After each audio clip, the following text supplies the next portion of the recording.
अस्सलाम वालेकुम दोस्तों, मैं हूं master Abdussattar food secrets with master ji. तो आपके लिए आज मैं लेकर आया हूं एक नए और बेहतरीन ज़बरदस्त तरीके की चाय बनाने का तरीका।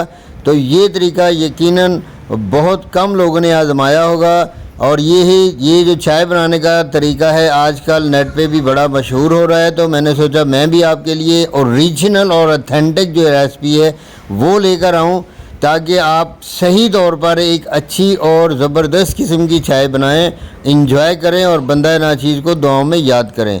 तो ये जो चाय है ये बहुत ही शानदार, बहुत ही ज़बरदस्त बनती है। बिल्कुल मैंने सादा सी ये चाय बनाई है, तरीका बड़ा ज़बरदस्त है, नया एंटीक है।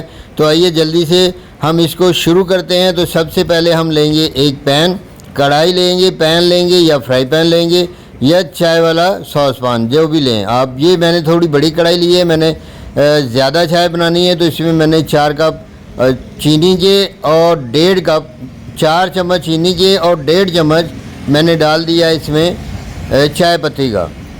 तो चाय और चीनी आप अपनी मर्ज़ी के हिसाब से कम या ज़्यादा करते हैं। तो हल्की आंच पे जैसे ही हमने रखा 2 से 3 मिनट बाद ये देखें चीनी मेल्ट होना शुरू हो गई है और थोड़ी देर के बाद जो चीनी है वो मेल्ट हो जाएगी और जो चाय पत्ती का जायका और कलर है वो भी चीनी में कन्वर्ट हो जाएगा और इसका जायके को ये बढ़ाने में बहुत ही मददगार। ये आपने गौर से देखना है कि बिल्कुल स्लो आंच, और ये देखें स्लो आंच पर ही ये बिल्कुल आहिस्ता से बन चुकी है, कैरमलाइज हो चुकी है चीनी, और पत्ती भी देखिए इसी में अपना रंग छोड़ना शुरू कर दिया है। तो इसी मौके पर हमने इसमें जल्दी से शामिल करना है थोड़ा सा पानी, ताकि कहवा अच्छा सा बन सके। डायरेक्ट दूध आपने नहीं डालना।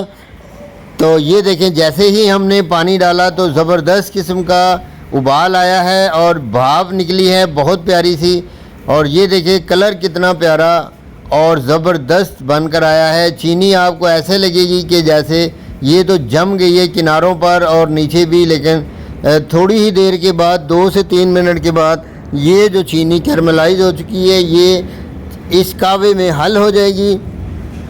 तो हल होने के बाद अब हम इसमें डालेंगे, ये मेरे पास 4 बड़े कप दूध के हैं, तो ये तकरीबन 6 कप आम सादा से बनेंगे। तो ये देखें जी मैं उसी हिसाब से इसमें दूध डालूँगा। आप अपनी मर्ज़ी के हिसाब से इसमें दूध और चाय चीनी डाल सकते हैं जितने ही आप पसंद करते हैं या जितनी मिकदार में आपने चाय बनानी है। तो ये चाय बहुत ही मज़ेदार बनकर तैयार होती है, बहुत जायकेदार होती है। एक दफ़ा तो आपने इसको ज़रूर आज़माना है, बनाना है, आपको बहुत मज़ा आएगा। तो अगर इस मौके पर आपको मेरी ये रेसिपी पसंद आ रही है तो मेरे चैनल को सब्सक्राइब कीजिएगा, मेरी वीडियोज़ को लाइक कीजिएगा और इसको दोस्तों और रिश्तेदारों के साथ शेयर कीजिएगा, ताकि वो भी ऐसी ही मज़ेदार किस्म की रेसिपी देखें, बनाएं और बंदा नाचीज़ को याद करें। तो अब देखें जी ये सबसे अहम मरहला है कि यहाँ पर आके जैसे ही चाय जो फुल गर्म हो जाएगी, हल्का हल्का उसमें उबाल आएगा, तो हमने इसको फेंटना है, फेंटी लगानी है इसको पौवे के साथ। ये देखें तो इसको फेंटी लगाने का एक बड़ा ख़ास मकसद होता है। आपने देखा होगा होटलों वाले जो उनके पास पौवा होता है उसके साथ इसको बहुत फेंटते हैं।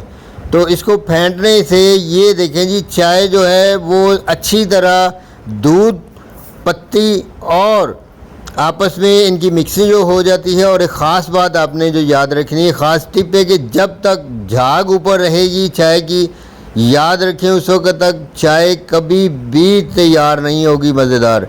अब देखें झाग तकरीबन ख़त्म हो चुकी है। अब हम जो फेंटा लगा रहे हैं उसकी वजह से जो बुलबुले उठते हैं वही हैं, तो इनको अब शामिल करेंगे हम अपने प्यारे से कपों में प्रेजेंटेशन करेंगे। ये देखिए साथ में मिल्क पैक पड़ा हुआ है, लेकिन चाय मैंने खुले दूध की बनाई है। तो आप चाहें तो